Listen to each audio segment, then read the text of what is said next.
ये समस्त पृथ्वी का दान करने से, त्रिभुवन की परिक्रमा करने से, सब तीर्थों का स्नान करने से, सब व्रतों का पालन करने से, तप करने से, संपूर्ण यज्ञ करने से, सर्वस्व का दान करने से, वेद वेदांगों का पाठ करने से, भयभीत की रक्षा, अत्यंत दुर्लभ तत्व ज्ञान का उपदेश, अतिथियों का सत्कार, शरणागत की रक्षा, देवताओं का पूजन वंदना, मंत्र अनुष्ठान, पुरस्चरण, ब्राह्मणों का भोजन, बड़े बूढ़े गुरुजनों की सेवा, भक्ति पूर्वक माता पिता का पोषण करने पर भी श्री कृष्ण का प्रेम प्राप्त नहीं होता। प्रेम किसको प्राप्त होता है? जिसने एकमात्र इनके चरणों का आश्रय ले लिया है। उसकी बराबरी 16वीं कला के समान ये सब नहीं है जो वर्णन किया, दान पुण्य अनुष्ठान, ये सब क्या आश्रय? आश्रय कैसा? अजात पक्ष इव मातरम खगा।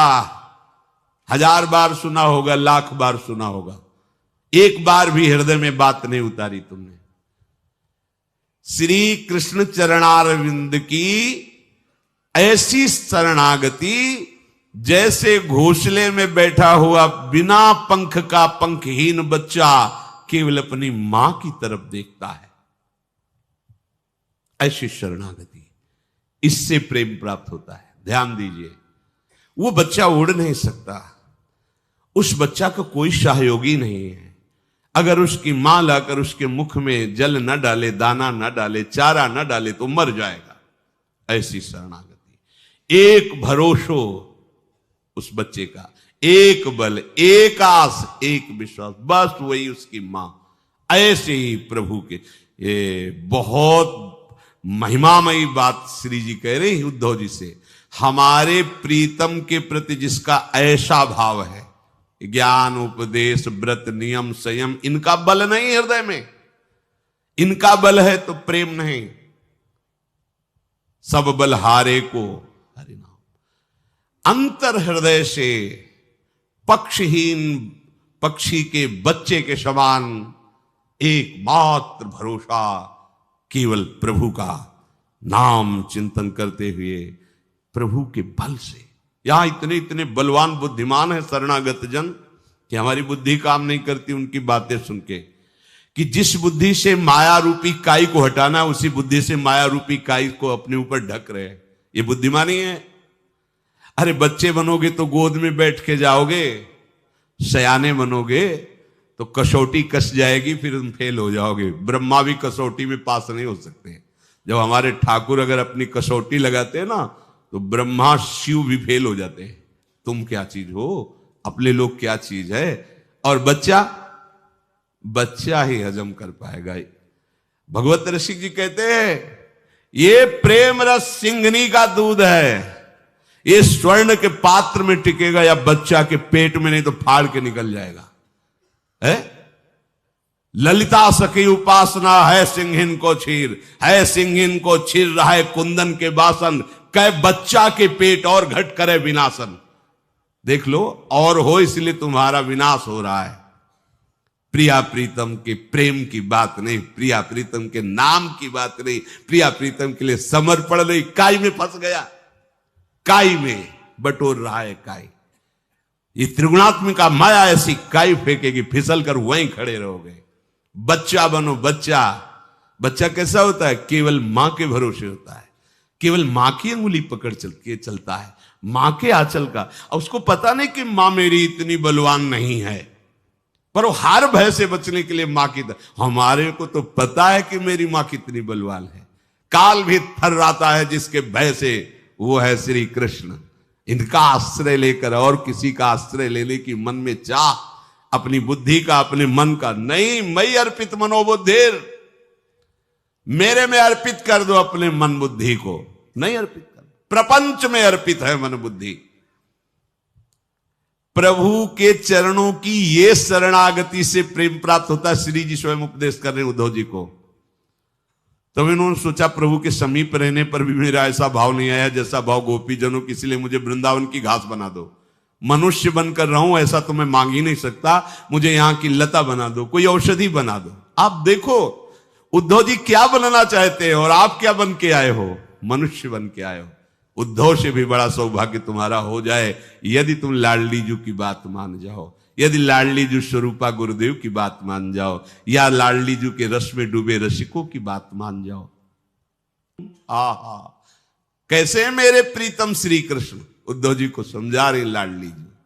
भक्तानुग्रह विग्रहम, बस ये भरोसा लेके ही तो गरजते रहते हैं। भक्तानुग्रह विग्रहम, अपने भक्तों पर अनुग्रह करने के लिए वो विराजमान, केवल कृपा सिंधु, कृपा करने के लिए अपने जनों के लिए विराजमान है। आप डरो मत, वो पूर्ण परब्रह्म है, पूर्ण पर। उनकी लीला देखकर भ्रमित मत होना कि यशोदा जी की छड़ी से भयभीत हो जाता है, मेरी रक्षा क्या करेगा। जो यशोदा जी की रस्सियों से बंध रहा है वो बड़े बड़े परमहंसों को माया की रस्सियों से मुक्त करता है। जो यशोदा की छड़ी से डर रहा है उसकी भ्रकुट टेढ़ी हो जाए तो काल भी थर्रा जाए। ये नंद का लाला ऐसा ही नहीं है, ऐसा नहीं है। बस पूर्ण भरोसा जागृत हो जाए, सत्संग का यही फल है। प्रभु के प्रति समर्पित हो जाए, प्रभु के प्रति बड़ा बेईमान मन है। अरे अपने आराध्य देव से कपट करता है, आराध्य देव से छल करता है, धिक्कार है ऐसे मन को। जब मन को देखते ला तो लगता है आहा ये कितना नीच है। लाख बार समझाने पर भी प्रभु के विरुद्ध ही आचरण करने की ठानता है। पावर तो प्रभु का ही है ना, इसमें भी। इसलिए बहुत जल्दी, हमारे पास समय नहीं। जिनको ये लगता है कि हमारे पास बहुत समय है, श्री प्रहलाद जी महाराज के वचन सुन लीजिए। प्रहलाद जी महाराज कह रहे हैं सावधान, प्रहलाद जी बोल रहे हैं सावधान, तुम्हारे सिर पर मृत्यु बैठी, कहीं दूसरी जगह नहीं। बोले मृत्यु आएगी, आएगी नहीं, आ चुकी है। हाय अनु, क्या देख रही हो? घंटा घर का नहीं, आ चुकी है। तुम्हारे साथ वो जलपान कर रही, तुम्हें पता नहीं।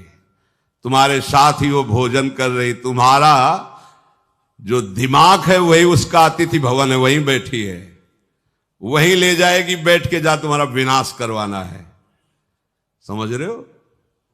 जैसी हो भवतव्यता तैसी बने सहाय, आप ना आवे ताहि पर ताहि तहा ले जाए। बुरी दशा आने के पहले बुद्धि बदली जाती है। वो तुम्हारी बुद्धि में ही बैठी है मृत्यु अतिथि बन के, कहीं बाहर से नहीं आनी। ततो यतेत कुशला क्षेमाय भय माश्रिता, यदि कुशल चाहते हो, भय से बचना चाहते हो, दुखों से बचना चाहते हो, तो आप आश्रित हो जाओ हमारे प्रभु श्री हरि के, बचा लेंगे। तुम्हारी बुद्धि में मृत्यु बैठी हुई है।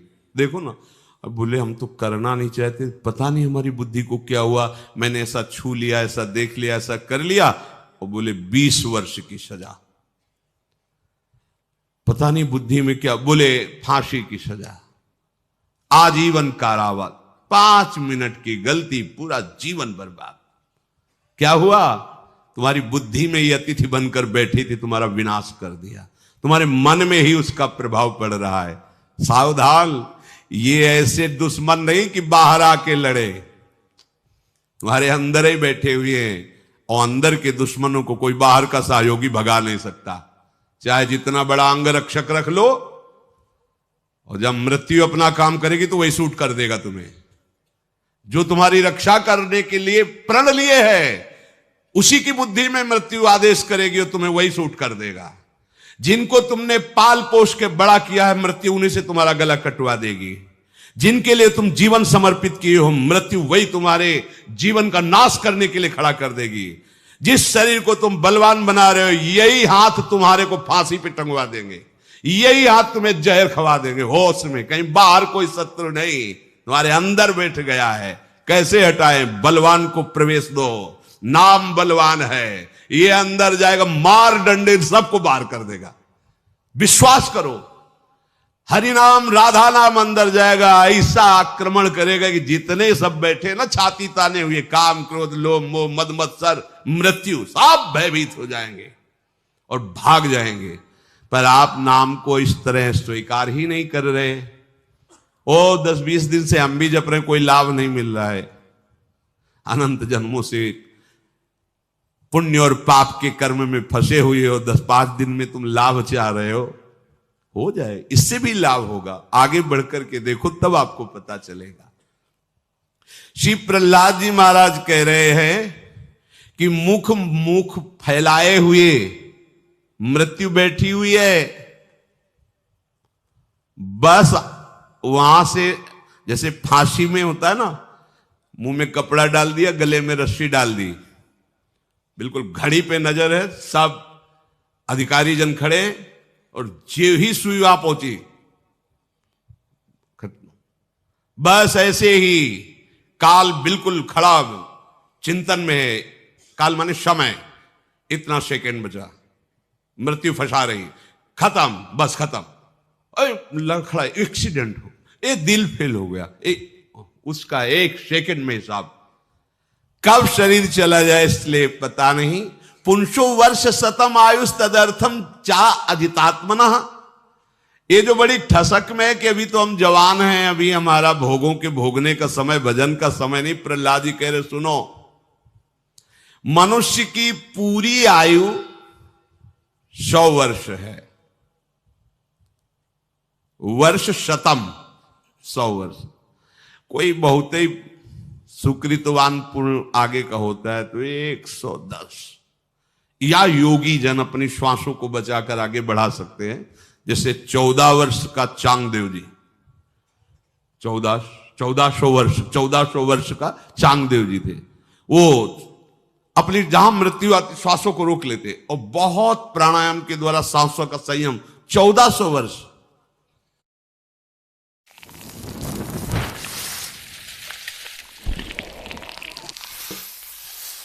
सांसों का संयम 1400 वर्ष।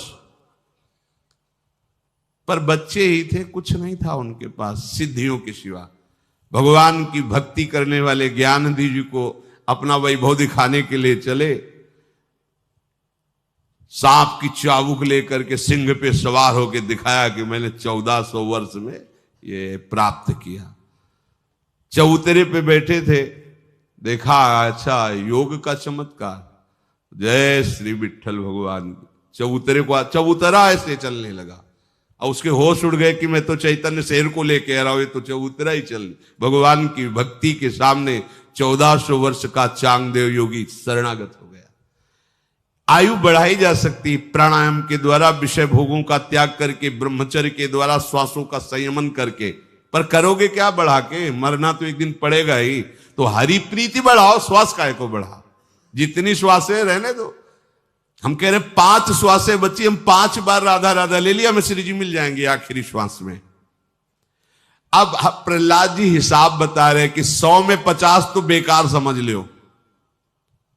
अगर 100 वर्ष की आयु तुम्हारी है तो 50 तो बेकार समझ लो। उसमें बता रहे कि बेकार कैसे? बोले रात तो पूरी भोगों और सोने में चली गई। प्रायः संसारी जीव इसी में रात व्यतीत करते हैं। कोई संयमी योगी महात्मा ही भजन परायण रहते, नहीं तो रात जो है या तो घोर तमोगुण नींद में जाती है या रजोगुण तमोगुण मिश्रित भोगों में जाती है। जब से जन्म हुआ और कुमार अवस्था तक बिल्कुल बेकार की बुद्धि होती है। छोटे बच्चे को छोड़ दो, उसके ज्ञान नहीं कि हम मल के साथ गए, वो अब उसी में शौच में ही खेलने लगे, उसको ज्ञान ही नहीं। अगर वो चूक हो जाए तो शौच भी ऐसे, बच्चा है, बिल्कुल बेकार की बुद्धि होती है कुमार अवस्था तक। अब कुमार अवस्था से खेल कूद में रुचि होती है, इसीलिए हम इन बच्चों को प्रणाम करते हैं। महाराज जी हमने 1000 राधा नाम सुबह से जपा है। महाराज जी हम सोचते हैं कि 5000 राधा नाम जप करें। तो लगता है इनके चरण धो के पिए। पूरा जीवन होता जा रहा है ऐसे भी मनुष्य शरीरधारी, एक बार भी राधा नाम बोलने की हिम्मत नहीं। छोटे छोटे जो खेलने की अवस्था है, नाम जप रहे, ये रज लगा रहे, ये नाच रहे, ये कूद रहे श्री जी के सामने। एक बच्चे से पूछा यहां से जब सत्संग, कि वो ब्रजवासी आए थे नंदगांव के, बोले थे नंद की लाला की जय, तुम क्या बोलोगे? बोले हम तो बोलेंगे हम श्यामाजू की जय। हाँ ये बात तुमने जोर की। छोटा सा बच्चा ऐसे विनोद में पूछो, वो एक दिन सखाया था ना लालजू का नंदगांव का, तो वो यही बोलता है वृषभानु के जमाई की जय, नंद के लाला के। हमें बहुत अच्छा लगता है, उसके ठसक है, ठाकुर मेरा यार, ठाकुर मेरा। तो बाहर निकल बच्चे से पूछा कि वो कह रहा था नंद के लाला की जय। अगर तुमसे कहें कि तुम जय बोलो तो किसकी बोलोगे जय? बोले हम बोलेंगे श्यामाजू की जय। शाबाश, छोटा सा बच्चा, क्या निष्ठा है। श्यामाजू की श्री जी नहीं प्राप्त होंगी। राई के संभजन को मानस, खेल का अवसर है उसके, खेलने कूदने का। वो माला लिए बैठा है, वो राधा राधा जप रहा है, वो माला पहने, वो रज लगाए, वो श्री जी के आगे नाच रहा है, कूद रहा है। अरे भाई मेरी लाडली जो अत्यंत कृपालु है। कुमार अवस्था तक तो गई बेशुद्ध बेकार की, आधी तो सोने में गई। लोग 10-10 घंटे सोते हैं, 12-12 घंटे सोते हैं। किसी किसी की ऐसी भी वृत्ति, एक मुरारी शरण के साथ आते थे, उन्होंने कहा 6 घंटे हम केवल जगते हैं, वो भी खान पान स्नान थोड़ा टहल लेते हैं, बकाया अब आप ही बचाओ तो बचाओ, नहीं तो हमारी नींद हमको मारे डाल रही। तो हमका कुंभकर्ण का अंश जागृत हो गया होगा, क्योंकि वो ऐसा ही था, 6-6 महीना सो रहे। बोले 20 वर्ष की आयु तक तो खेलने का विशेष संस्कार, खेल कूद करने का। अब 20 वर्ष के बाद एक पिशाचिनी लग गई, जवानी। ये पिशाचिनी है, इसमें कुछ नहीं दिखाई देता। फिर हम आपको कहेंगे ये जो 18 से लेके 20, 25, 35 तक है ना, इनसे जैसे कोई गलती हमें बताई जाती, कोई मानते हैं गलती होगी, क्योंकि ये सिद्ध नहीं है, ये सब बच्चे हैं, ये हॉस्टल से आए हुए बच्चे हैं। है? क्या दशा है स्कूलों में, हॉस्टलों में, आप आपके भी बच्चे हैं, ये आए हैं वहां से, गलत संस्कारों से आए हैं। और अस्पताल में स्वस्थ पुरुष भर्ती नहीं होते, पहले समझ लीजिए। वृंदावन ये हॉस्पिटल है, भवरोग का निवारण करके स्वरूप स्थित करने के लिए समर्थ है श्रीधाम वृंदावन। ये जो संत महात्मा है ना, ये डॉक्टर हैं यहाँ के, यहाँ की रजरानी वायु, यहाँ का सत्संग, यहाँ ये सब औषधि है यहाँ की। ये सब भारी बीमार लोग आए हैं, काम क्रोध लोभ मोह मद मत्सर जन्म जन्मांतर से रौंदते रहे। एक पागल हॉस्पिटल में रहने वाले व्यक्ति से बात किया कि जब आप पागलों के बीच में रहते हैं तो आपको कैसा अनुभव होता है? बोले महाराज जी, हम पहले गेट में घुसने के पहले सोचते ये सब मेरे बच्चे हैं, इनमें से कोई हमें मारेगा, कोई गाली देगा, कोई उद्दंडता करेगा, हम जैसे अपने बच्चे की सेवा करते हैं ऐसे करेंगे, ऐसा भाव लेके जाते हैं। तो कभी किसी ने मारा भी? बोले हाँ, हम एक कमरे से दूसरे कमरे, वो लिपट गया, पीटना शुरू किया, दूसरे गार्ड आकर हमें बचाए, पर हम ऐसा नहीं कि उसको जहर का इंजेक्शन दे दे, नहीं, हम वैसे ही उसकी सेवा करें, क्योंकि पागल है। हम आपको सही बताए, हम सब पागल ही है। अगर हमारे गुरुजन, हमारी श्री जी हमको वैसे ही प्यार न करे तो हम सब पागल हैं। पागल कैसे? सच्चिदानंद प्रभु के नाम रूप को छोड़कर विषयों की तरफ देखना पागलपन नहीं तो और क्या होगा? हीरा बिनना छोड़कर कांच बटोरना पागलपन नहीं होगा? दूध पीना छोड़कर चावल का धोवन पीना पागलपन नहीं होगा? अरे प्रभु की रसमयी भक्ति छोड़कर विषय आनंद, प्रभु के नाम रूप लीला धाम की महिमा का गान न करके विषयों की वार्ता, पागलपन ही है। मेरी लाडली मेरे गुरुदेव वृंदावन के व्यक्त अव्यक्त महापुरुष ये ऐसे सद्वैद्य हैं, ये हमारी उद्दंडता पर ध्यान नहीं देंगे, वो हमें औषधि देके निरोग और स्वस्थ ही करेंगे। ये जवानी ऐसी तूफान भरी अवस्था है कि सब कोई अपनी छाती में हाथ धर के देख लो कि क्या नहीं कराया इसने। जो जवानी क्रॉस कर चुके हैं उनसे हम कह रहे हो, जो जवानी में है वो दोनों छाती में हाथ धरने का मतलब होता है साक्षी अपने को ही करके। आप देखो, आपके अगर आचरण ओपन हो जाए तो आप ही मुंह दिखाने लायक नहीं रहोगे। आप देख लो, सब, हम किसी एक को नहीं कह रहे, अगर यहां जो चलता है और टीवी में चला दिया जाए तो क्या होगी दशा, सोचो जरा।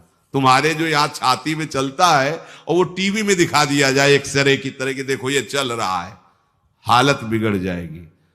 पर हमारे प्रभु सब देखते हुए भी हमको स्वीकार किए हुए हैं। कितने कृपालु, उनकी कृपा की तरफ देखो। ऊपर से हम अगर बचाव पक्ष में हैं तो अंदर से हम कितने फसाव पक्ष में हैं, पर हमारी वो सब बातें हमारे प्राण प्यारे आराध्य देव क्षमा कर रहे हैं। इसलिए आपकी दृष्टि में ये दोष वृत्ति नहीं होनी चाहिए कि अमुक कैसा है, अरे इनके तो बड़े भाग्य है, वृंदावन वास करते, सत्संग सुनते, नाम जप करते। छोटी मोटी गलतियां हैं, जैसे हरि हजारों गलतियां मिटा रहे हैं ऐसे ही मिटा देंगे। हरि बड़े कृपालु है, हमारा सिद्धांत समझो। जवानी के 20 वर्ष ऐसे भोग में जाते जैसे नशे में व्यतीत हो गए। जैसे आप कस के कोई नशा कर लो, भांग खा लो, और जब तक चढ़ी रहेगी तो वही चढ़ी रहेगी। तो जवानी का नशा लगभग 20 वर्ष, कुमार अवस्था के बाद जो यौवन अवस्था का प्रवेश होता है, 20 वर्ष ऐसा धुआं मचता है, बस केवल वासनाओं की धूम होती। सब देख लो, कुछ भी दुराचार बकाया न रह जाए यदि शास्त्र अंकुश और समाज का भय, गुरुजनों की मर्यादा का भय ना हो।